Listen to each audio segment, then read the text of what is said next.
이번 시간에는 다니엘서 8장을 공부하겠습니다. 교재로서는 9가 수량, 수점소, 작은뿔 환상에 대해서 공부를 하겠습니다. 다니엘서 7장부터 12장까지는 크게 다니엘이 본 4개의 환상을 기록한 겁니다. 7장에는 다니엘이 벨사살, 바벨론 제국의 마지막 통치자였던 벨사살 왕 통치 1년에 보았던 환상을 기록해 놓은 거고요. 그 다음에 이제 이 8장은 역시 바벨론 제국의 마지막 통치자 벨사살 왕 통치 3년에 본 환상을 기록한 겁니다. 3년 뒤에요, 그러니까. 1, 2, 3.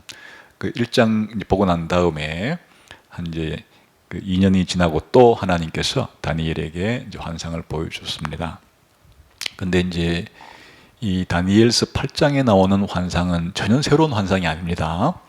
7장에서 보여주었던 네 나라에 대한, 특히 그 네 짐승으로 표현됐죠. 네 짐승으로 표현된 4개의 나라에 대한 환상을 보여주었는데, 이 다니엘서 8장은 두 번째 나라와 세 번째 나라, 첫 번째와 네 번째는 빼고 두 번째 나라와 세 번째 나라에 대해서 클로즈업 해서, 요즘 말로 말하면 상세하게 더 추가해서 보여준 환상입니다. 그래서 전혀 새로운 환상이라기보다는 7장에서 보았던 두 번째 나라와 세 번째 나라에 대한 보충 설명 아니면 보완 설명, 좀 그 상세하게 설명한 내용이라고 생각하시면 되겠습니다.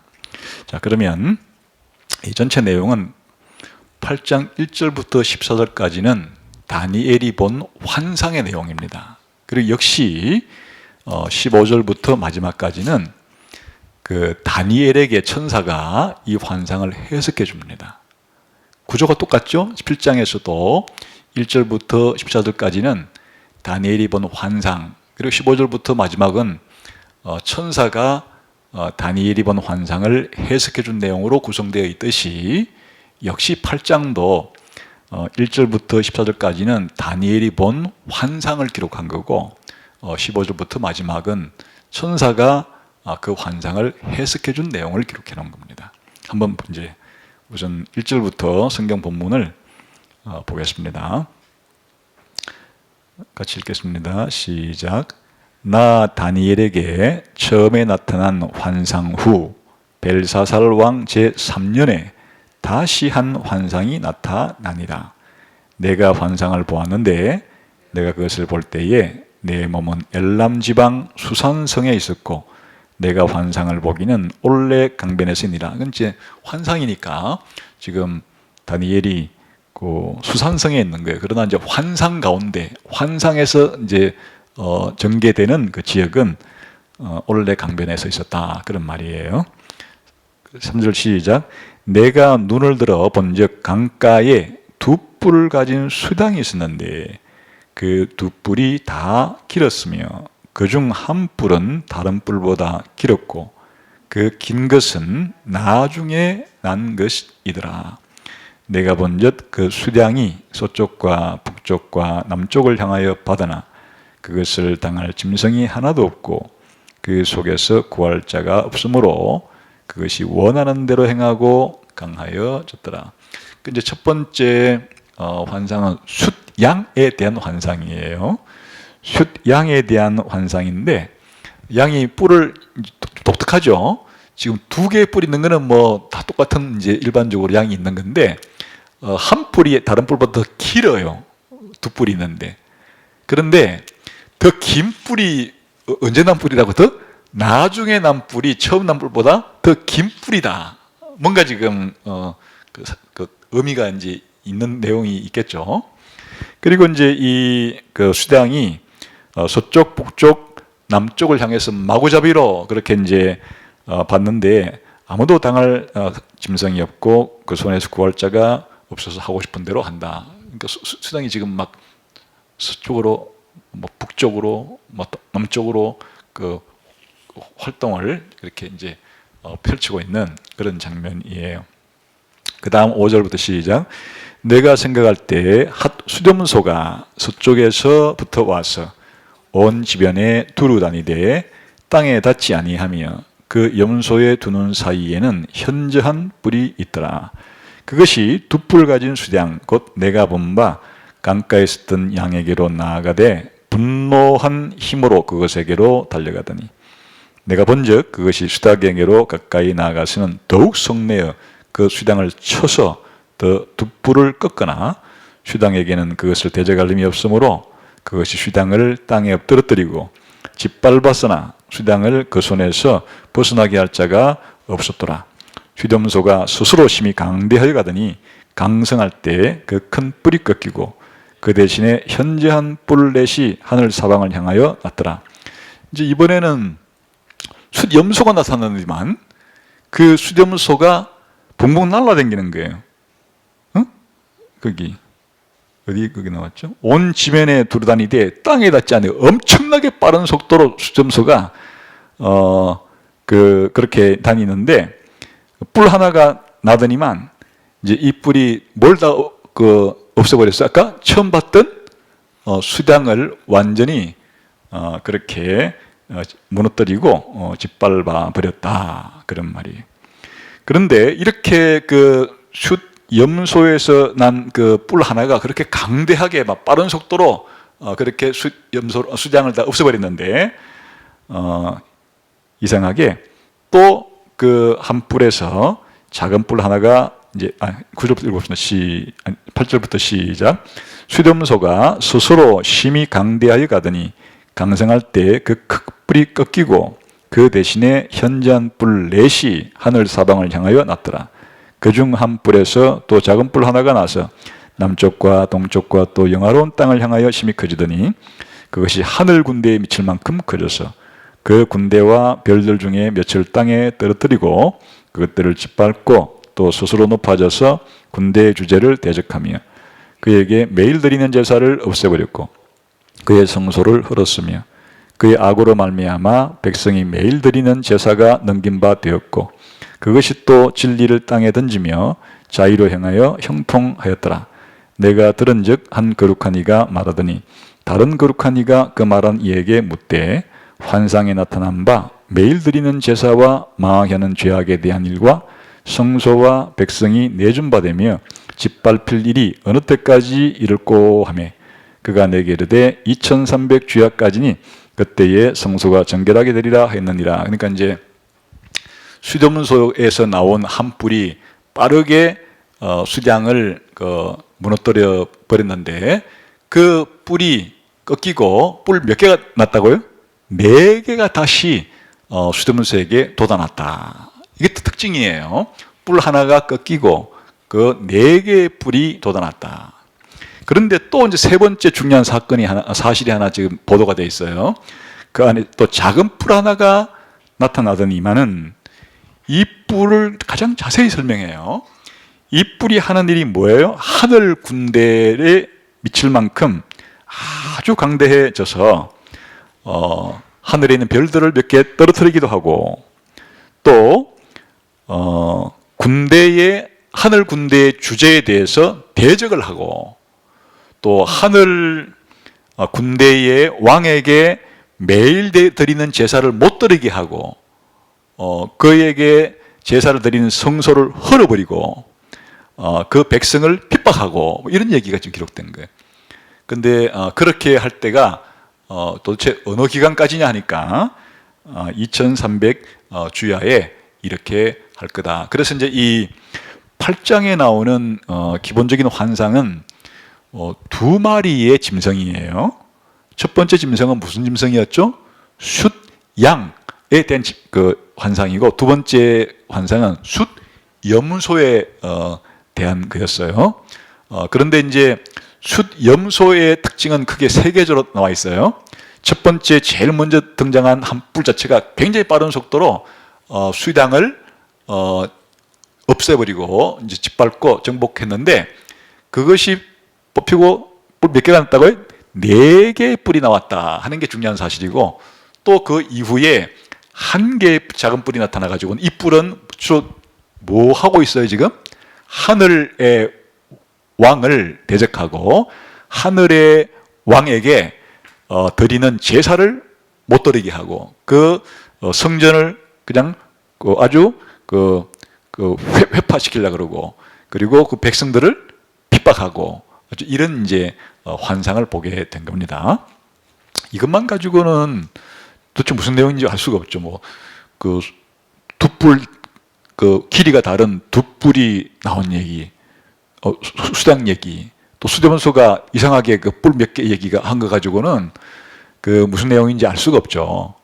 그러니 다니엘이 그 환상을 봤을 때 내용을 이해가 안 되는 거예요. 그래서 이제 그것을 이제 또 해석을 해주는 거예요. 천사가 이제 그 15절부터예요. 시작. 나 다니엘이 이 환상을 보고 그 뜻을 알고자 할 때에 사람 모양 같은 것이 내 앞에 섰고 내가 들은즉 올레강 두 언덕 사이에서 사람의 목소리가 있어 외쳐 이르되 가버리에라 이 환상을 이 사람에게 깨닫게 하라 하더니 그가 내가 선 곳으로 나왔는데 그가 나올 때에 내가 두려워서 얼굴을 땅에 대고 엎드리매 그가 내게 이르되 인자야 깨달아 알라 이 환상은 정한 때 끝에 관한 것이니라.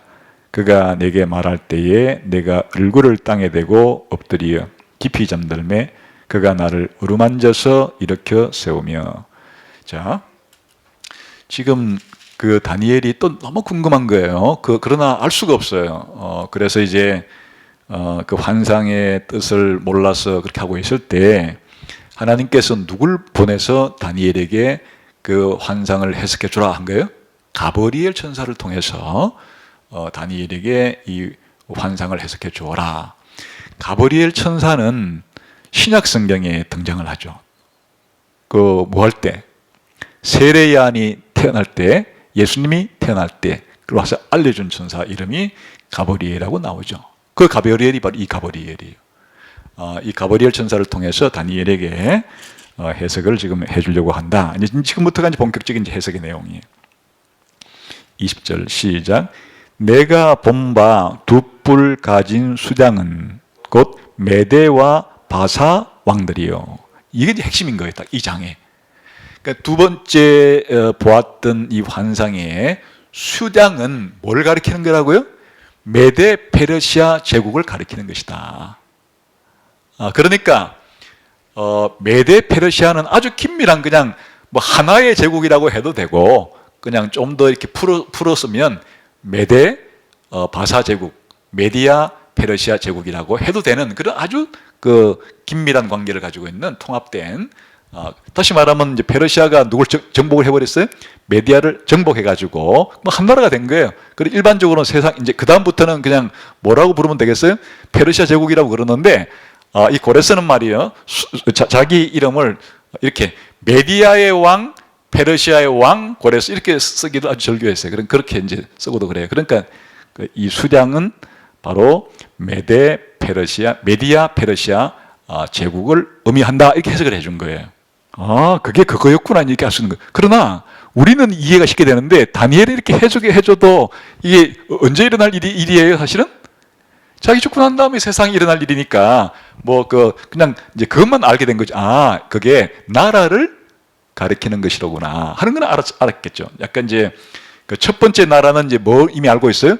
바벨론이라는 건 알고 있는데 둘째 짐승 자기가 7장에서 보았던 그 둘째 짐승이 뭐였어요? 아까 7장에서 보았던 두 번째 짐승이 뭐였어요? 곰이었죠. 곰. 5절이네요. 5절. 그 7장 5절 시작. 다른 짐승 곧 둘째는 곰과 같은데 그것이 몸 한쪽을 들었고 여기 묘한 표현이 나오죠. 아까 우리는 그냥 스쳐 지나갔던 거예요. 이 7장에 나오는 두 번째 짐승 곰 같은 짐승이 8장에서는 또 이제 모양을 바꿔가지고 뭘로 지금 표현된 거예요? 숫 양으로 표현된 거예요. 같은 나라에 대한 지금 이제 공통점은 둘 다 짐승으로 표현한 거고 차이점은 7장에서는 곰으로 표현했고 8장에서는 수장으로 표현한 거예요. 근데 여기 묘한 공통점이 하나 있죠? 그 곰으로 표현된 그 나라일 때도 이 곰이 이렇게 이제 한쪽 어떻게 했다는 거예요? 이렇게 기울게 들었다는 거예요. 이 한쪽을 기울게 들은 것 자체가 8장에서는 뿔이 길이가 다른 뿔로 표현한 거예요.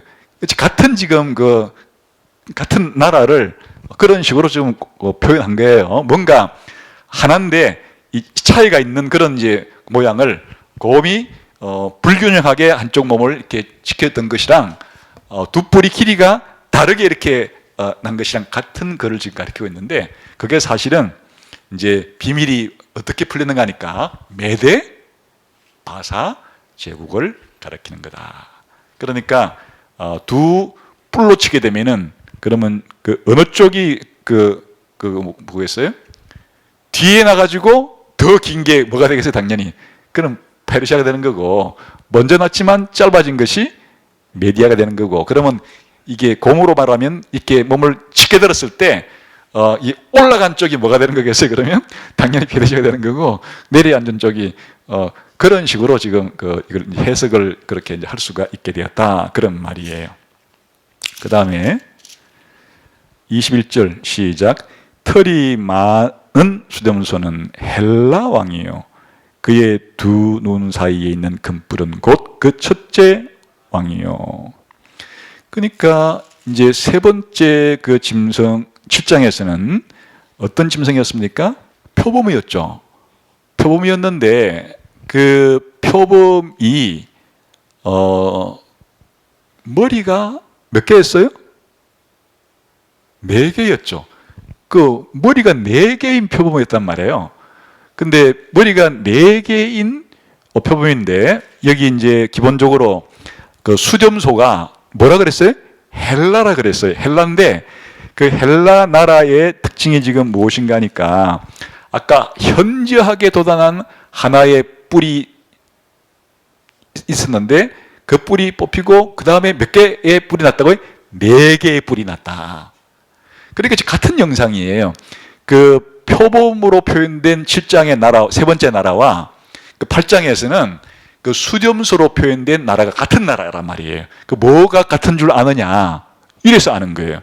아까 그 7장에서의 그 표범이 머리가 4개 달린 그 표범으로 4개가 강조가 됐던 것처럼 숫염소로 표현된 것은 뿔이 하나 뽑히고 4개의 뿔이 돋아났다. 이 구조가 같고, 또 이 표범에서 아까 머리만 4개 달린 게 아니라 아까 뭐가 강조됐어요? 날개가 4개 달렸어요.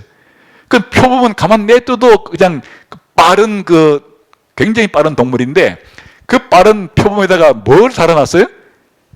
날개를 4개 달아놨으니까 이게 뭐 사기통 표범이라. 그러면 뭐 엄청난 빠른 속도의 의미가, 아까 전에 그 수렴소가 그냥 땅에 발을 딛지 않고 날아다니듯이 그렇게 사방에서 천지에서 활동한 그 그림이 같죠, 지금. 그래서 이 7장의 두 번째 나라가 8장의 바로 슛양의 나라고, 그 7장의 세 번째 그 표범의 나라가 8장에서는 수렴소의 나라로 이렇게 하는데, 근데 이름까지 가르쳐 준 게 이제 계시의 발전이고, 이게 이제 8장의 중요한 점이에요. 아예 나라 이름을 가르쳐 준 거예요. 두 번째 나라는 메데 페르시아라는, 메데 바사, 메디아 페르시아라는 제국이 될 거다. 그리고 세 번째 나라는 헬라라는 나라가 될 거다. 그럼으로써 이제 뭐가 완성이 되는가 하면, 아까 다니엘 2장의 첫 번째 나라는 이름이 밝혀졌잖아요. 뭐라 그랬어요? 이 첫 번째 나라는 바로 바벨론입니다, 이 뜻이에요. 느부갓네살 왕이라고 한 얘기는. 그리고 이제 두 번째, 세 번째 나라도 8장에 와서 이름이 밝혀졌잖아요. 어떻게? 두 번째 나라는 메데 바사이고, 세 번째 나라는 헬라 제국이고, 물론 네 번째 나라 이름은 밝혀지지 않았어요, 끝까지. 그러면 자연스럽게 이제 아까 우리가 그런 추정을 해보면, 그 다음에 등장한 헬라 제국을 무너뜨린 나라가 어느 나라예요? 로마니까. 그래서 전통적인 해석은 이와 같이 네 나라 중에 세 개의 나라가 이미 이름이 밝혀지고, 그 하나의 나라만 돌이 올 때까지, 인자가 올 때까지 자연스럽게 로마 제국으로 해석을 했다, 그런 이야기가 되는 거예요. 그래서 여기 8장에서 중요한 것은 바로 그 이야기가 지금 되는 거죠. 그 다음에 그런 그 뿔은 그 첫째 왕이요라고 이제 해석을 해줬어요. 그 다음에 22절에 이 뿔이 꺾이고 다 읽었어요. 시작. 이 뿔이 꺾이고 그 대신에 네 뿔이 났은즉 그 나라 가운데서 네 나라가 일어나되 그 권세만 못하리라. 그러니까 현저하게 돋아난 뿔 하나가 꺾이고 네 개의 뿔이 난 것은 그 한 나라가 다시 몇 개 나라로 쪼개진다는 얘기예요? 네 개의 나라로 그렇게 쪼개진다. 그래서 첫 번째만큼은 힘이 없다. 네 개 나라로 쪼개졌으니까요. 그런 얘기예요. 그 다음에 이제 23절부터 시작.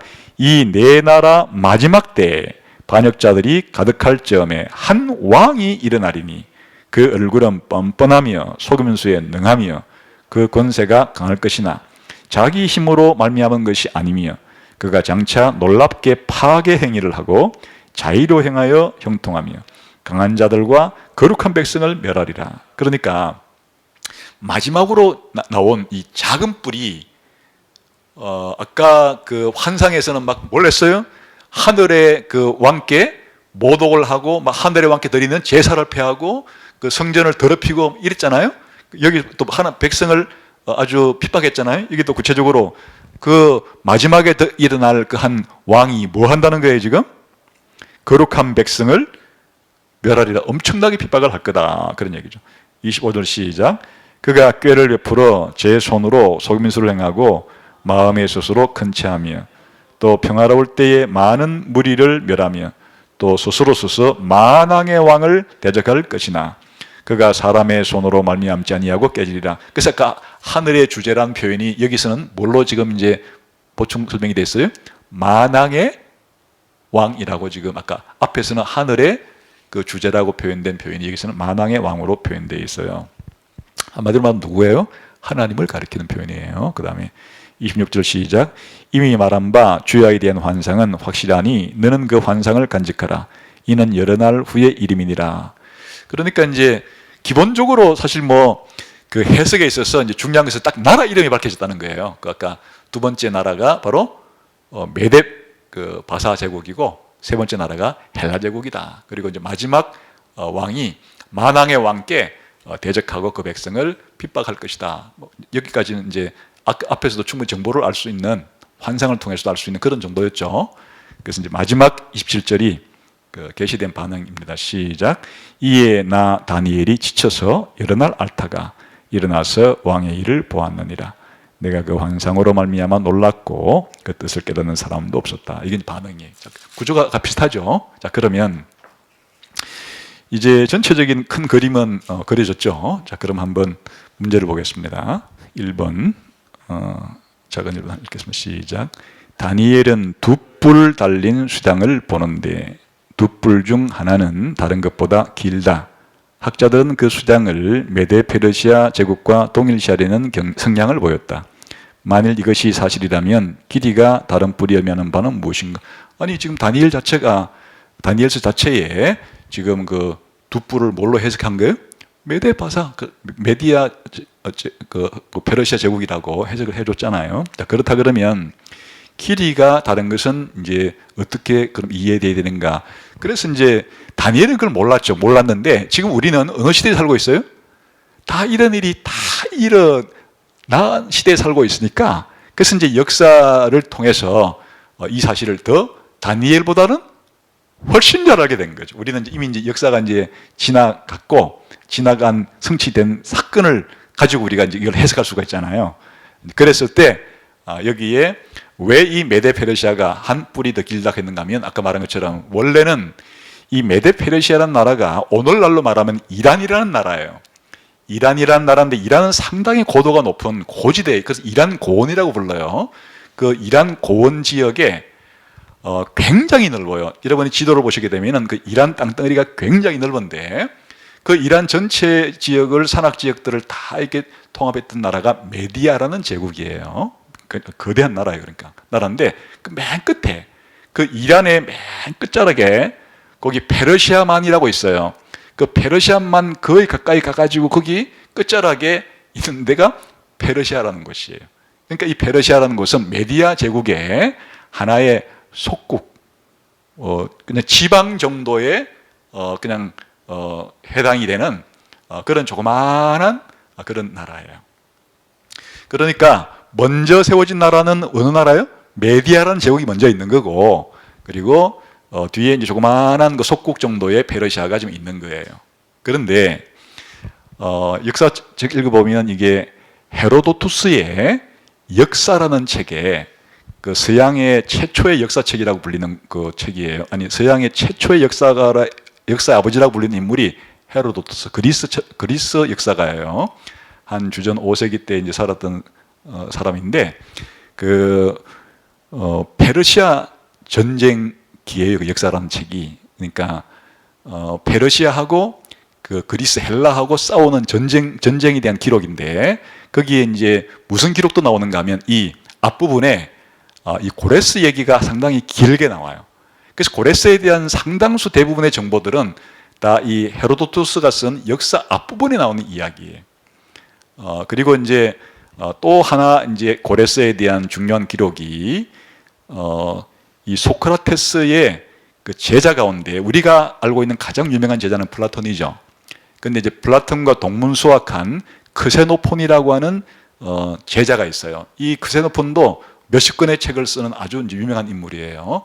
근데 크세노폰이 쓴 책 가운데 아주 중요한 책 가운데 하나가 이 고레스의 교육이라고 하는, 일반 이제 서점에서는 키루스의 교육이라는 책으로 번역이 돼요. 성경에서는 키루스를 고레스로 발음했으니까 성경식으로 말하자면 고레스의 교육이라는 책이 있는데, 이게 이제 뭔가 하면 가장 이상적인 왕, 지도자의 모델로 이 고레스를 삼은 거예요. 이 소크라테스의 제자 가운데 한 사람인 크세노폰이. 그래서 이제 비록 자기는 그리스 사람이에요. 그리스 사람이지만은 이 그리스 나라의 지도자의 모델을, 그리고 뭐 그리스 나라의 모델뿐 아니라 앞으로 올 모든 후세들의 이런 왕과 지도자의 모델을 이 고레스로 본 거예요. 그래서 고레스가 어떻게 이 페르시아 제국을 건설해 나가는가를 쭉 쓰면서 거기에서 배울 점들을 받아가지고 바로 왕이라면, 지도자라면 이런 점을 중요시 여겨야 된다라고 할 때, 마치 그러니까 고레스 전기는 아니지만은 고레스의 그 일대기를 통해서 교훈을 주려고 하는 그런 책이어서 주로 이 고레스에 대한 정보는 이 두 권의 책이 주된 정보들이에요. 이제 그런 것들을 종합해 보면 이제 기본적으로 아까 말씀드린 것처럼 이 그 고레스라고 하는 이 페르시아 제국을 이제 거의 창설하다시피 한 이 인물이 그 족보를 거슬러 올라가게 되면 그 메디아의 거의 마지막 왕이다시피 한 아스티아게스라고 하는 이 왕이 이제 그 전설 따라 삼천리 같은 얘기가 나와서 그건 지금 말씀드리 안 드리겠어요. 하여튼 그 자기 딸이 꿈을 꿨는데, 하지만 쉽게 말하면 거대한 그 왕이 태어날 그런 이제 꿈을 꿔가지고 이 자기 딸이지만은 이 아버지가 그 가만 놔뒀다가는 자기 왕위를 뺄 것 같아가지고 조그마한 나라 시집 보내버리는 거예요. 시집을 그냥 그 변방 지역으로. 거기서 이제 이 고레스가 태어나서 벌어지는 이제 그 일종의 페르시아 건국 신화 같은 것인데, 약간의 전설 따라 삼천리 같은 그런 내용들이 이제 많이 있어요. 그래서 이제 어쨌든지 간에 고레스가 어렸을 때부터 아주 총명하고 왕이 될 자질이 넘치고 이런 이제 그런 얘기들이 나오는 거예요. 그러면서 나중에 어쨌든 고레스가 페르시아의 왕이 되면서 이 자기 할아버지의 나라인, 뿌리로 말하면 그 자기 어머니의 아버지, 외할아버지의 나라인 그 메디아를 정복을 하게 되는 거예요. 그 3년에 걸쳐 정복을 이제 해서 그걸 통합시켜 버려 가지고 이제는 페르시아가 그 메디아를 흡수해버린 꼴이 돼버린 거예요. 그 다음부터 이제 일반 역사책에는 그러면 메디아는 망했으니까 그냥 이제 페르시아 제국으로 이름이 나오지만은 실제로 그냥 그 몸통을 들어가 보면 그냥 원래 그 정복하기 전에도 메디아 페르시아는 그냥 그 한 나라였고, 이게 우선순위만 바뀐 거. 처음에는 메디아가 페르시아를 지배하다가 나중에는 페르시아가 메디아를 지배하는 그런 통합된 나라의 형태가 된 거예요. 그래서 그런 이제 역사를 이제 알게 되면 이게 무슨 말인지가 알게 되는 거죠. 두 뿔이 났는데, 한 몸통에서 두 뿔이 났는데 더 긴 뿔이 나중에 태어난 뿔이 더 길더라 하는 것이 지금 설명드린 이런 식의 해석이 이제 자연스럽게 된 거예요. 물론 다니엘은 이런 일을 알지 못하죠. 그러나 이제 지금은 역사가 흘러갔기 때문에 이것이 이루어졌기 때문에 그 페르시아의 역사를 이제 보면은 이 두 뿔이 길이가 왜 차이가 나는지 뒤에 난 뿔이 왜 더 길게 되었는지를 이해할 수 있게 되는 겁니다. 그리고 여기에 또 서쪽, 뭐 북쪽, 그 남쪽으로 막 그 수량이 막 마구잡이로 돌진을 하잖아요. 그게 이제 쉽게 말해 제국을 넓혔다는 얘기인데, 원래 이 그 페르시아 제국은 어떤 나라를 이제 하나씩 흡수해서 제국이 되는가 하면 고대 중동 지방에 주전 그 911년부터 주전 612년까지 그게 고대 아시리아 제국이 고대 중동의 최강자예요. 그러니까 고대 아시리아 제국이 고대 중동을 최초로 대제국을 형성하고 이제 살았던 그런 나라인데, 아시리아가 망하죠. 아시리아가 바벨론에 의해서 망하면서 나라가 분할이 되는 거예요.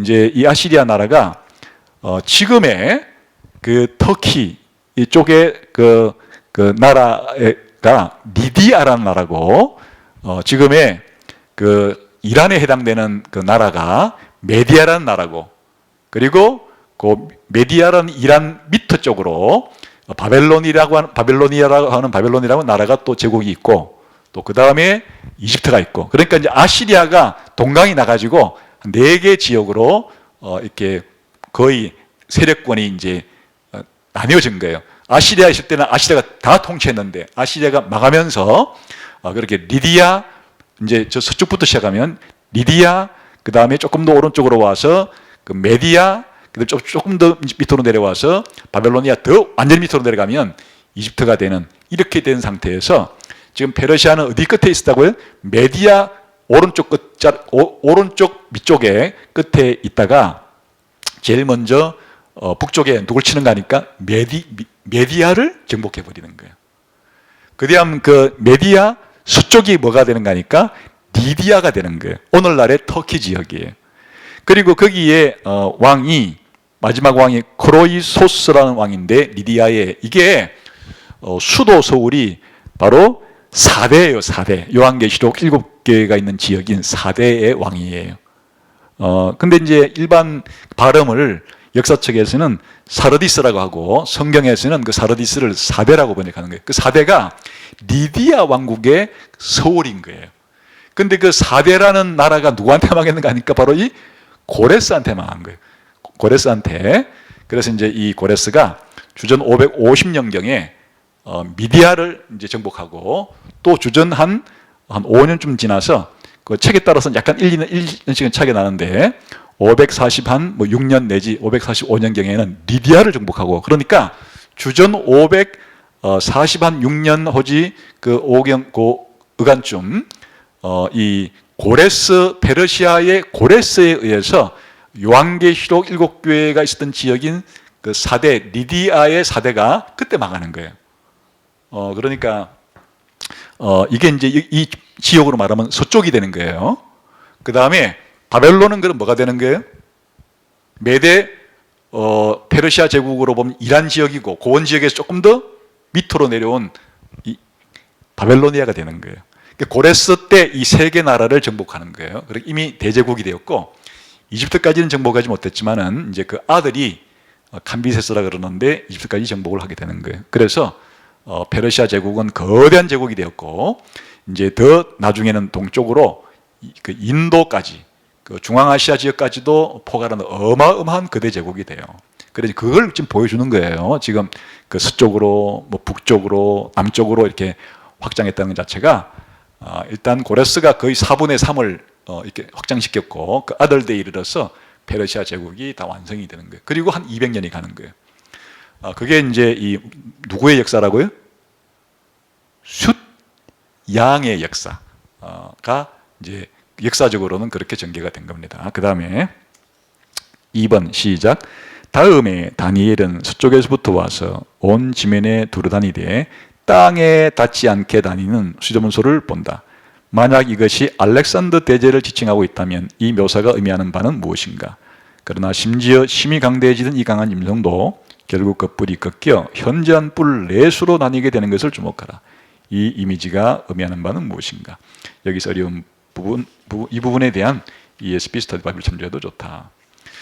지금 이제 놀라운 것은 성경이 누구에 대한 예언이 있는가 하니까 헬라 제국에 대한 예언도 있는데 우리가 익히 잘 알고 있는 알렉산더 대왕에 대한 이야기가 여기서 어디에 나오는가 하면 그 수렴수 가운데 현저하게 그 돋아난 뿔이 발이 땅에도 딛지 않고 막 다니면서 정복했던 그 왕이 누구에 대한 예언이라는 거예요?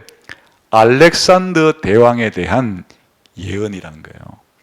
그리고 그 뿔이 뽑히고 그 네 개의 뿔로 나뉘어진 것은 알렉산더가 죽고 사후에 그 나라를 네 명의 장군들이 이 네 개로 분할해서 나라를 통치해요. 그래서 이제 나중에 그게 로마에 망할 때까지 한 300년이 가는 거예요. 여기에 이제 이 장면이 그 알렉산더 대왕에 대한 예언이에요. 알렉산더 이름은 여기는 없죠, 지금. 그래서 이제 사실은 알렉산더가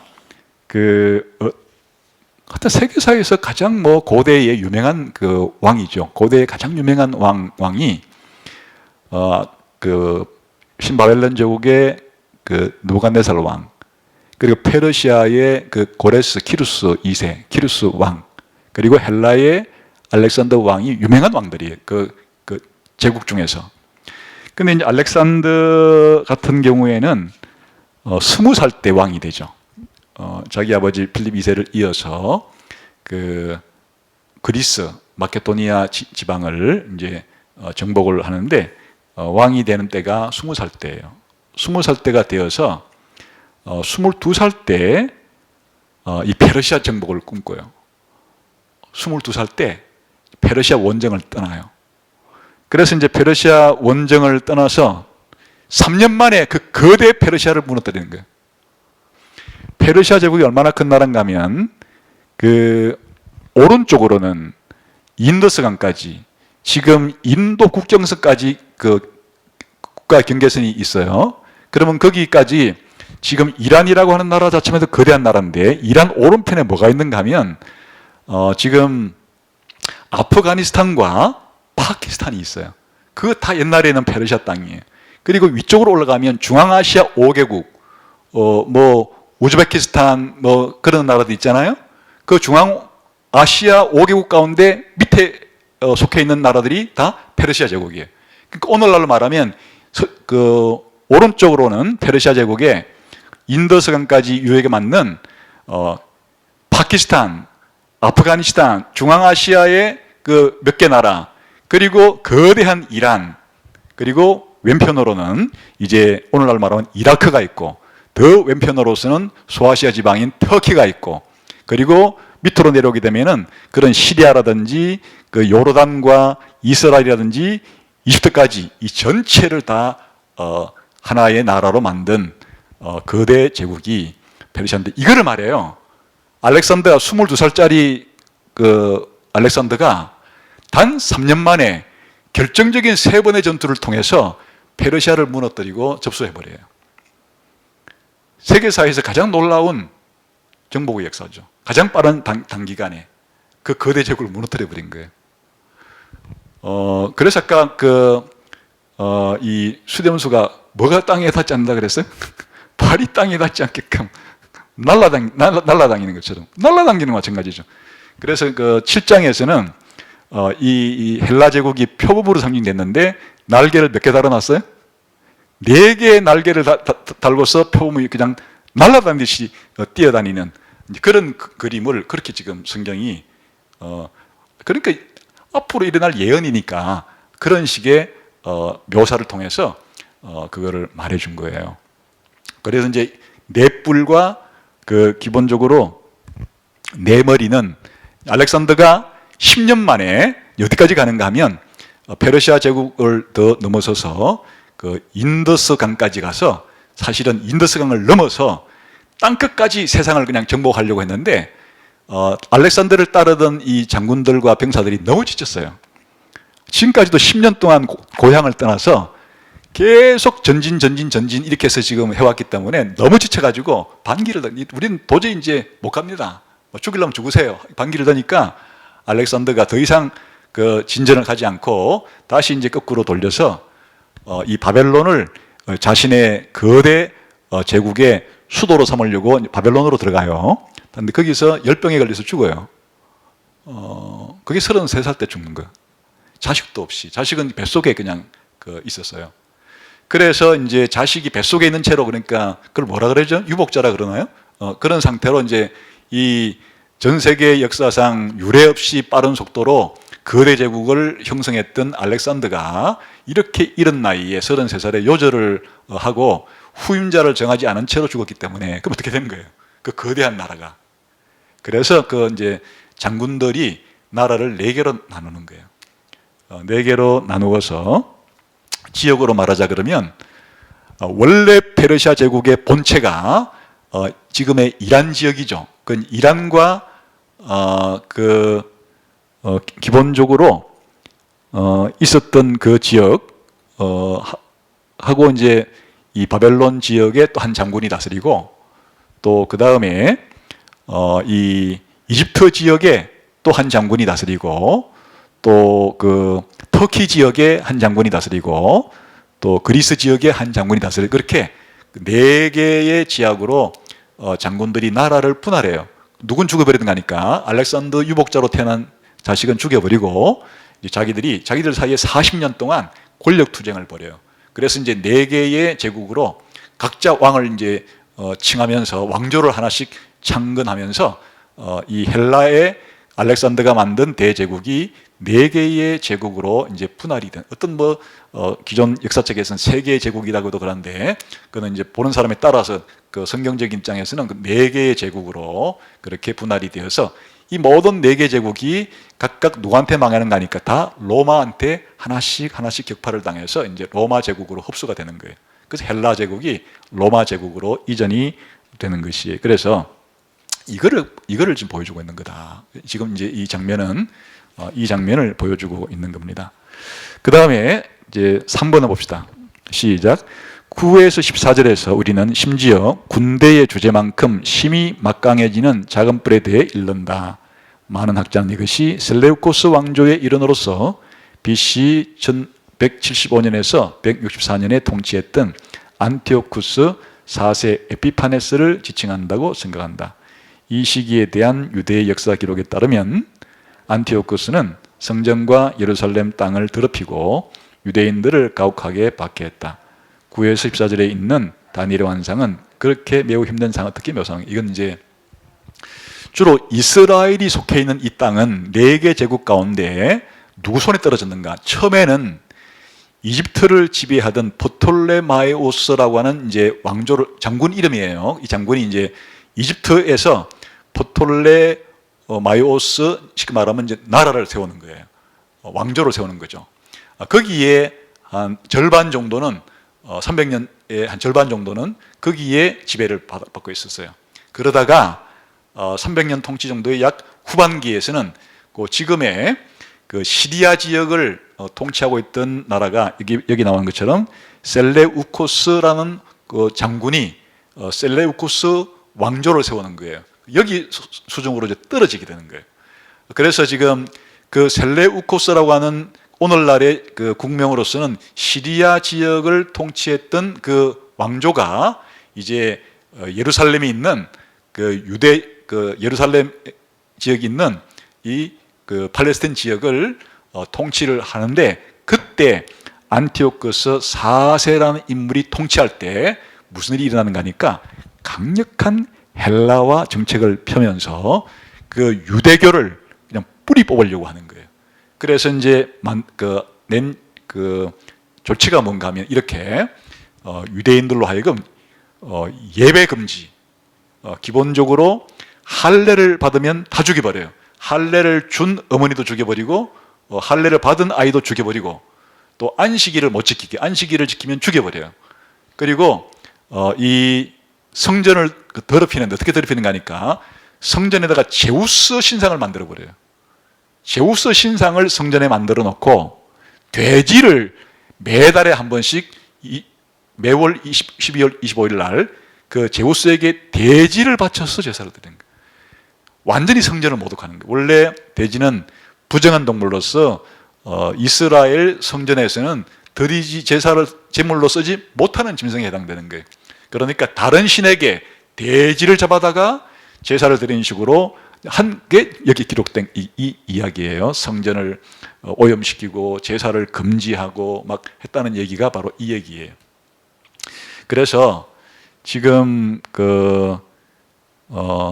이 8장의 이제 중요한 내용 가운데 하나는 아까 첫 번째 중요한 내용은 두 번째 그 나라의 이름을 말해줬다는 것이고, 두 번째는 세 번째 나라 이름을 말해줬다는 것, 네 번째는 이 그 헬라 네 제국 가운데 한 그 나라에서부터 한 왕이 나와가지고 뭐 한다고요?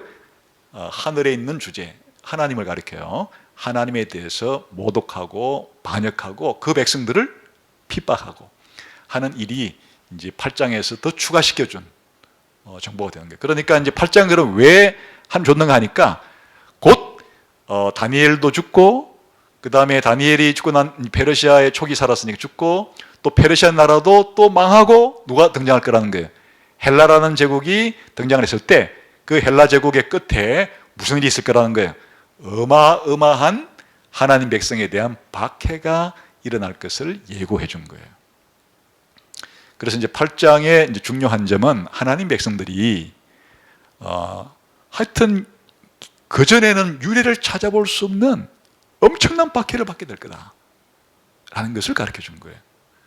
그래 이제 이 박해를 견디다 못해서 유대인이 들고 일어나요. 그게 이제 마카비 혁명이라는 거예요. 흔히 이제 발음을 마카베오라고 하죠. 마카베오 혁명이 일어나서 거의 잠시 동안 사실은 한 100년 정도 자치령을 만들어서 자치국가처럼 독립국가처럼 하다가 로마에게 접수당하는데, 그런 일이 일어날 정도로 그래서 이제 이 유대인들의 역사에 있어서는 이 안티오코스 4세에 의한 이 박해를 잊을 수가 없는 사건이에요. 그게 이제 아까 전에 2300 나왔잖아요. 그 기간이 뭔가 하니까 아까 약 3년 반에 해당되는 기간에 그 주전 167년에서 164년의 이런 기간 동안에 대대적인 박해가 일어나게 되는 거죠. 그래서 이제 이 사건이 너무 중요한 사건이기 때문에 하나님께서 다니엘을 통해서 이것을 보여주었고, 이것은 뭘 보여주려고 하는 거니까 사실은 지금까지 다니엘서 그 1장에서 6장까지도 박해가 없었던 건 아니죠. 그런데 그건 누구한테 이제 일어난 일이었어요? 3장에서는 다니엘 세 친구에게, 6장에서는 다니엘에게 이렇게 개인적이고 소규모로 있었던 박해가 헬라 시대 때 어떻게 된다는 거예요? 완전히 그냥 예루살렘이 쑥대밭이 될 정도로 그렇게 박해받을 때가 오게 될 거다. 그 굉장히 중요한 역사이죠. 그래서 이스라엘 사람들은 이 3년 반, 뭐 거의 4년 동안의 이 치욕, 있을 수 없는 모욕을 당한 거예요. 그 성전이 그렇게 더럽혀졌기 때문에 다시 이제 그 안티오코스 4세가 죽고 그거를 성전을 다시 접수하면서 성전을 정화시키게 되는 거예요.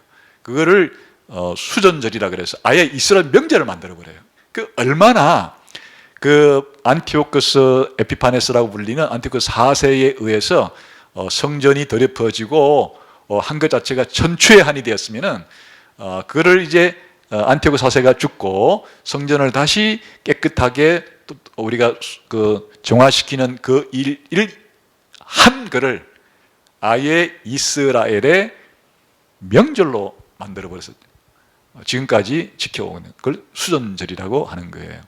그러니까 수전절이라고 하는 이 절기가 이스라엘 사람들이 새로 만들 정도로 거꾸로 말하면 그만큼 박해가 심했는데, 그 박해라는 게 이스라엘 백성의 박해이기도 하지만 하나님께 대한 엄청난 만왕의 왕과 하늘의 주제에 대한 엄청난 그런 모욕과 그와 같은 신성 모독이 일어나는 그런 이제 사건이 기록이 된, 그런 이게 중요하기 때문에 기록한 거예요. 그래서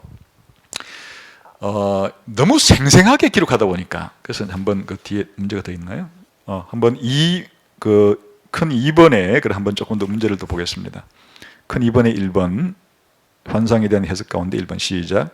이 부분에서 가브리엘 천사는 환상을 해석해 주기 위해 다니엘에게 나타난다. 여러분은 다니엘이 그의 꿈에 나타난 역사적 상황들에 대해 더 구체적인 내용들을 듣게 된다는 것을 알 것이다.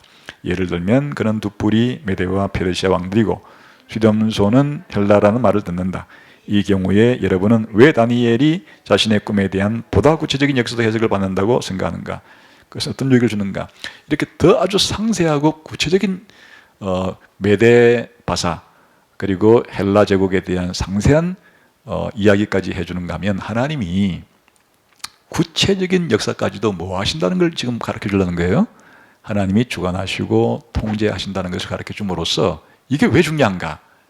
이제 뭐 당할 사람들에게는 박해의 한가운데서 핍박을 받게 될 사람들에게는 하나님이 이 모든 역사를 아시고 주관하고 계시고 한다는 것을 확실하게 심어주기 위해서 이 8장에서는 좀 더 구체적인 방식으로 예언을 해주셨다. 그리고 이것은 박해받는 하나님 백성들에게는 하나님이 구체적인 역사까지도 관장하신다는 것을 알게 해줌으로써 많은 위로와 격려를 주는 것이다. 그런 거죠. 2번 보겠습니다. 시작. 다니엘의 꿈은 작은 뿔의 공격적이고도 대담한 행동으로 끝난다. 우리는 이 뿔의 힘이 강해질 것이지만 자기 힘으로 말미암은 것이 아니라는 사실을 알게 된다. 그것은 무엇을 배하는가? 당연히 심지어 안티오쿠스 에피파네스라고 하는 하나님께 대한 엄청난 신성 모독을 한 왕이랄지라도 그 왕권 자체가 원래 누가 준 거예요? 하나님이 그 왕권을 주신 것이에요. 여기서 그게 자기 힘으로 말미암은 것이 아니라는 얘기가 자기 아버지가 왕이기 때문에 내가 왕이 되었다 이런 뜻이 아니란 뜻이에요.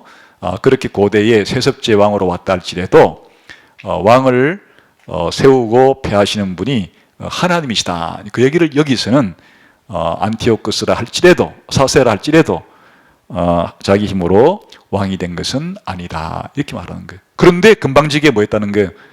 자기가 하나님께로부터 왕권을 받은 것에도 불구하고 만왕의 왕이요 하늘의 왕께 뭐 했다는 거예요? 대적하고 반역하고 그랬다는 걸 강조하기 위해서 이 표현을 쓴 거예요. 그 다음에 우리는 또한 이 인물이 만왕의 왕으로 일컬어지는 분을 대적해서 일어날 것을 알게 된다. 여기서 만왕의 왕은 누구를 지칭하는가? 당연히 하나님을 가리키는 거예요. 이스라엘의 하나님을 가리키는 거예요. 그리고 이 만왕의 왕은 그 작은 뿔에게 어떻게 반응하는가? 멸망시키죠. 그래서 나중에 이렇게 권세 등등하게 핍박하고 반역하던 이 그 왕이 그 멸망당하게 되죠. 끊어지게 되죠. 누가? 하나님에 의해서. 하나님이 심판하시고 멸망을 시키신다 하는 걸 보여주는 거예요.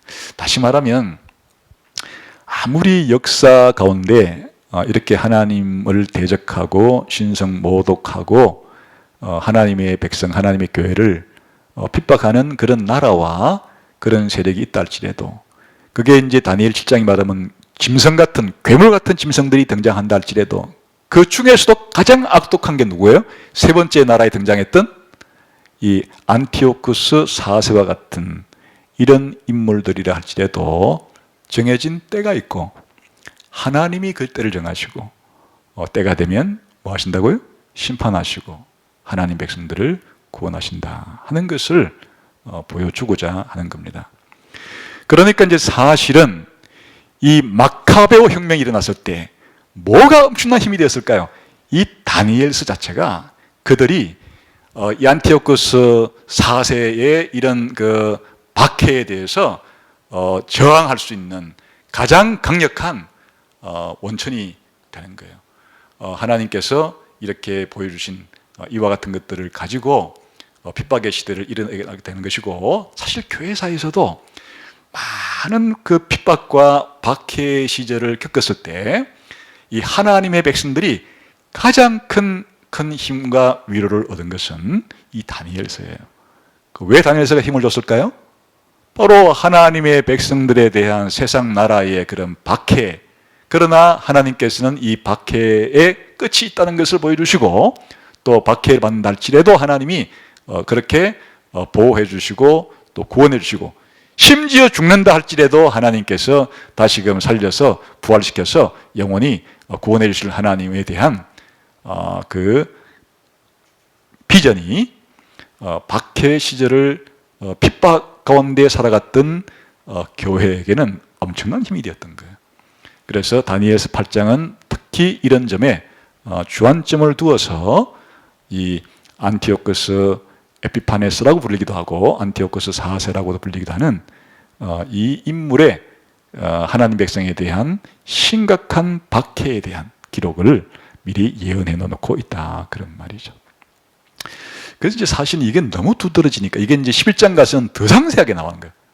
이 8장보다 이 사건을 더 상세하게 설명을 해 놓으니까, 그래서 이제 그 최초의 그 폴필이라고 하는 그 신플라톤주의 이교 그 철학자가 도저히 이것은 예언일 수가 없다, 뭐 예언일 리가 없다 이렇게 하는 것이고, 그 이후에 18세기 이후로 자유주의적인 성경 비평적 그 학자들도 왜 다니엘서가 주전 2세기 중반에 이때 쓰였다는 게, 이게 너무 생생한 그 기록이니까 이게 예언일 수가 없는 거예요. 그건 사건이 일어난 뒤에 기록한 거지. 어떻게 이렇게 생생하게 사건이 일어난 것을 미리 예언할 수가 있는가? 그런 게 있을 수가 없다. 이렇게 해서 주전 2세기설이라고 하는 것이 비평주의적인, 그 비평이라는 건 성경 비평적이라는 얘기예요. 성경이 하나님의 특별 계시이고 하나님의 그 완전한 영감으로 기록됐다는 사실을 잘 믿기 어려워하는, 잘 믿지 않는 그런 사람들을 그 비평학자들이라 그러는데, 성경 비평학자의 눈으로 볼 때는 다니엘서가 사건이 일어난 뒤에, 무슨 사건이? 안티오코스 4세가 일으킨 이 엄청난 핍박 사건이 일어난 뒤에 사건이 다 일어난 것을 보고 난 이후에 그거를 기록한 그런 책이라고 해서 주전 2세기 익명의 저자에 의해서 다니엘서가 쓰였다는 설이 나오게 된 거예요. 그만큼 다니엘서에 나오는 특히 8장, 앞으로 나오는 11장에 이 헬라 시대에, 그리고 안티오코스 에피파네스 혹은 4세에 대한 그 예언은 너무 구체적이고 상세하게 나와 있다. 근데 이것 가지고 그런 식으로 하면, 그러면 구약 성경과 신약 성경을 믿는 사람들이 있어서 예수님에 대한 예언이 얼마나 자세하고, 창세기 3장 15절부터 예언이 나오기 시작해서 말라기서까지 예수님에 대한 예언은 예수님의 탄생 장소까지, 예수님이 그 태어날 때, 그 사역하실 때 어디서부터 사역을 시작하시고 어떻게 죽으시고 어떻게 부활하시고 어떻게 재림하실 것까지를, 또 예수님이 어떻게 왕노릇과 선지자 노릇과 제사장 사역을 하실 것에 대해서 그렇게 상세하게 기록해 놓은 성경 예언을 모두 다 그러면 부정하면 구약 성경 전체가 언제 기록됐다고 해야 그러면 되는 거예요? 구약 성경 전체의 그 기록 연대설이, 익명의 사람들이 전부 다 AD 그 1세 이후에 기록됐다, 이렇게 말할 사람이 되는 거예요, 사실은. 그러니까 다니엘서의 구체적인 예언은 사실은 하나님께서 구체적으로 해주신 이유가 이와 같은 구체적 사건을 통해서 하나님이 어려울 때도 함께 하신다는 사실을 더 분명하게 보여주기를 원한 것이다, 그런 거예요. 마지막 3번 다니엘의 반응 시작. 다니엘의 반응을 묘사하고 있는 8장의 마지막 구절을 읽어보라. 다니엘의 환상에 대한 다니엘의 반응은 여러분 놀라게 하는가? 그렇다면 왜 그렇고 그렇지 않다면 왜 그런가? 여러분은 다니엘이 왜 며칠 동안 알아누운 정도로 그토록 극적으로 반응한다고 생각하는가? 그리고 다니엘은 자신이 깨닫지 못한 환상으로 인해 어떻게 놀랐는가 한번 읽어봅시다. 읽고 마치면 되겠습니다.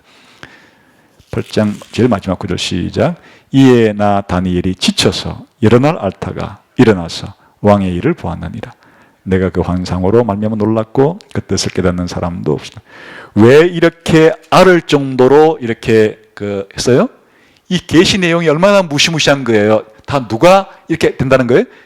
다니엘의 같은 하나님의 백성들이 뭐 당한다는 게 이런 무시무시한 핍박을 당한다는 그 구체적인 그 내용은 이름은 몰라도 그 내용을 알기 때문에 하나님 백성과의 이 연대성, 동질감을 공감을 했기 때문에 이렇게 다니엘이 이 예언을 바꿔서 이렇게 알아 누울 정도가 되었다. 그러나 이제 알아 누운다고 출근 안 하면 안 되는 거잖아요. 그러니까 그 다음에 털고 이제 또 가서 출근해서 열심히 그 섬겼다. 그런 얘기가 끝에 나오는 거죠. 자, 기도하십시다.